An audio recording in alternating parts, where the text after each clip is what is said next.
Syahidallahu annahu la ilaha illa huwa wal malaika wa ulul ilmi. Ulama urutannya ditempatkan oleh Allah, dipuji. Antum ganggu ulama, ya Allah marah. Main-main sama orang-orang seperti ini. Makanya sering ada kalimat daging ulama itu beracun. Hati-hati tuh, sekarang saya ingatkan ya kalimat ini, karena sering ada orang bermain dengan ulama tuh. Dibuat begini, buat begitu. Keluar aja kalimat tuh, udah tuh. Ya, udah paling ringan meninggal mengenaskan.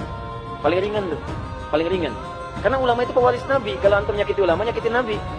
Itu hadisnya ada. Wa innal ulama warathatul anbiya di Ibnu Majah, nomor hadis 233. Wa innal ulama warathatul anbiya. Para ulama itu pewaris Nabi. Antum punya warisan, warisan antum diambil orang, marah antum kan? Antum punya warisan tanah antum, warisan bapak diambil orang, antum marah. Ya warisan Nabi diambil antum, dicela antum, ya Nabi marah lah. Paham ya? Ya, yang paling bahaya, ulama itu ditempatkan nomor 3 oleh Allah setelah malaikat. Nabi sangat mencintai ulamanya. Bahkan disebut pewaris beliau. Nabi sangat mencintai dzurriyyahnya. Bahkan memerintahkan orang untuk mencintainya. Lah kok ternyata Nabi mencintai Nabi tapi tidak cinta kepada ulamanya? Bohong, nggak mungkin. Beliau itu ulama besar, beliau itu orang cerdas, ilmunya tidak bisa dipungkiri lagi. Segala macam apapun yang beliau ucapkan pasti beliau berdasarkan ilmu yang beliau ketahui.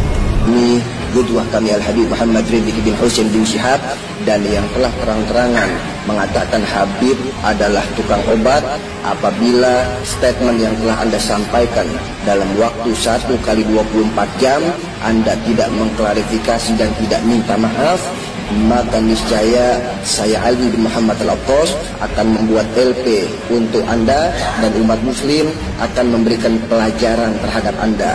Camkan ucapan saya baik-baik. Assalamualaikum warahmatullahi wabarakatuh. Rumahnya mau dikepung Laskar Ulama, Nikita Mirzani ancam lapor polisi. Terlihat polisi sudah siap berjaga-jaga.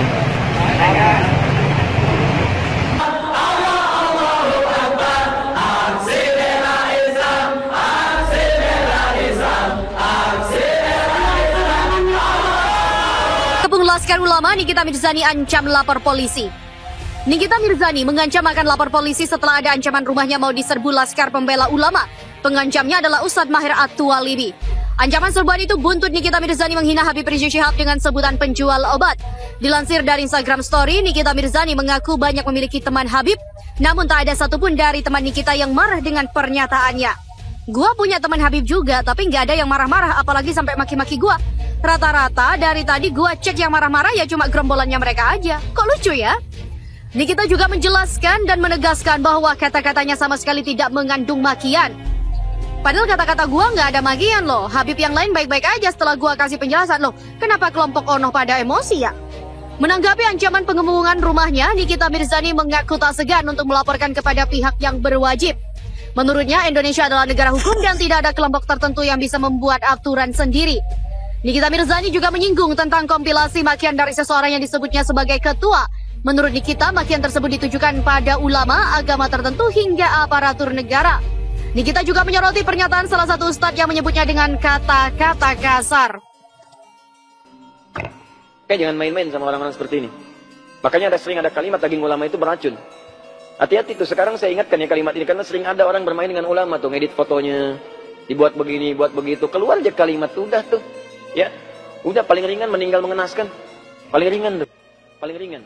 Karena ulama itu pewaris Nabi. Kalau antum nyakiti ulama, nyakitin Nabi. Itu hadisnya ada. Wa innal ulama warathatul anbiya di Ibnu Majah, nomor hadis 233. Wa innal ulama warathatul anbiya. Para ulama itu pewaris Nabi. Antum punya warisan, warisan antum diambil orang, marah antum kan? Antum punya warisan tanah antum, warisan bapak diambil orang, antum marah. Ya warisan Nabi diambil antum, dicela antum, ya Nabi marah lah. Paham ya? Ya, yang paling bahaya, ulama itu ditempatkan nomor 3 oleh Allah setelah malaikat.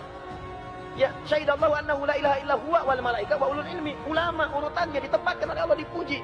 Antum ganggu ulama, ya Allah marah. Paham ya? Kenapa pedang begini? Ya. Itu mesti hati-hati. Awas jangan salah kontrol. Jangan salah kontrol ya. Jangan celah, jangan apalagi kemudian menjelek-jelekan ulama, itu tidak boleh. Ya, mendoakan boleh.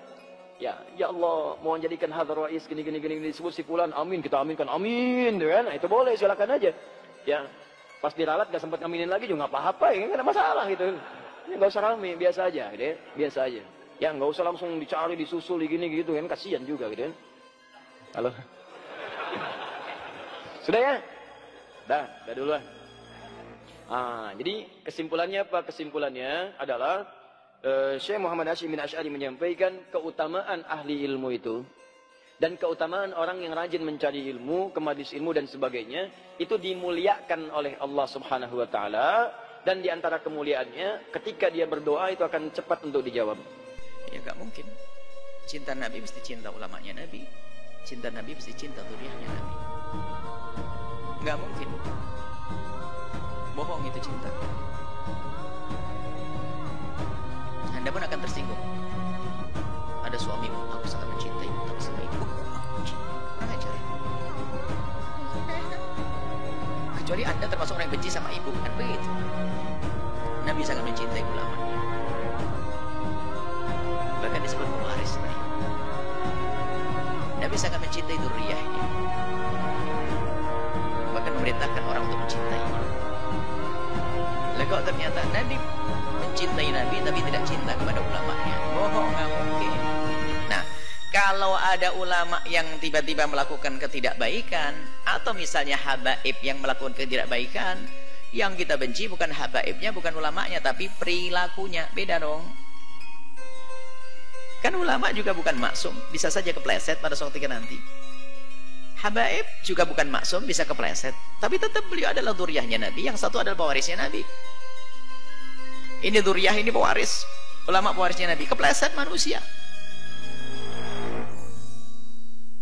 Tinggal lihat kesalahannya seperti apa. Kalau kesalahannya ulama itu kesalahan kepleset, tidak sengaja, siapa yang tidak salah dari kita? Yang repot adalah ulama, kesalahannya adalah kesalahan dengan kesombongan. Sudah diingatkan malah lebih sombong. Oh, itu bukan ulama dia, itu ulamanya syaitan itu.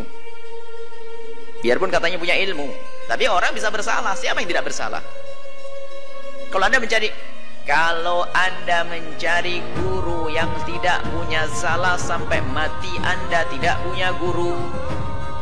Cuman banyak kesalahan dari orang tulus, ikhlas, itu adalah salah yang tidak disengaja, ataupun kalau disengaja mudah untuk tobat, tidak pernah berbangga dengan kesalahannya. Beda, ulama itu salah tapi menyesalnya lebih gede daripada kesalahannya. Tapi yang sombong dengan kesalahannya itu bukan ulama itu. Bohong dia, ulama nggak begitu. Kan ulama itu yang punya takut kepada Allah. Innama yakhsyallah min ibadil ulama. Takut kepada Allah, melakukan haraman, ngomongnya bener, bukan mencela-mencela. Bukan ngomong membuat permasalahan umat. Merendahkan syariat, bukan ulama itu.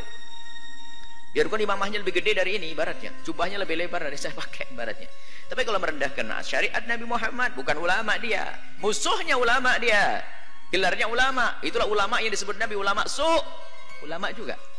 Jadi ulama ada dua, ulama su' sama ulamanya Nabi SAW. Awliya'u syaitan sama awliya'ur rahman. Walinya Allah, ada walinya syaitan. Wah, walinya syaitan juga, wow, macam-macam dia. Pakai jubah juga bisa, tasbihan bisa, macam-macam. Tapi walinya syaitan.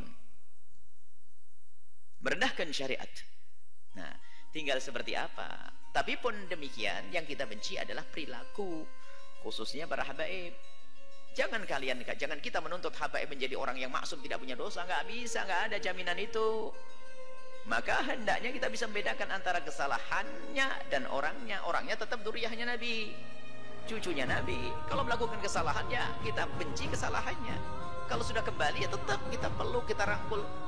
Yang bukan kita benci zatnya. Jangan sampai kita masuk wilayah kebencian kepada Nabi secara halus. Habib, wah ini awas hati-hati. Habib lagi. Nah ini awas hati-hati model begitu. Memang ada Habib 1-2 misalnya membuat kesalahan-kesalahan, mungkin membuat gelisah. Tapi lihat perilakunya. Tapi darahnya adalah nyambung kepada Nabi SAW. Ini saja insyaallah. Jadi nggak ada ya orang mencintai Nabi tapi membenci zatnya habaib, membenci zatnya ulama. Kalau perilakunya wajib, perilaku yang salah dilakukan oleh seorang habaib atau seorang habib atau seorang alim, kesalahannya ya kita benci kesalahannya saja. Orangnya adalah tetap kita cintai dia, kita sayangi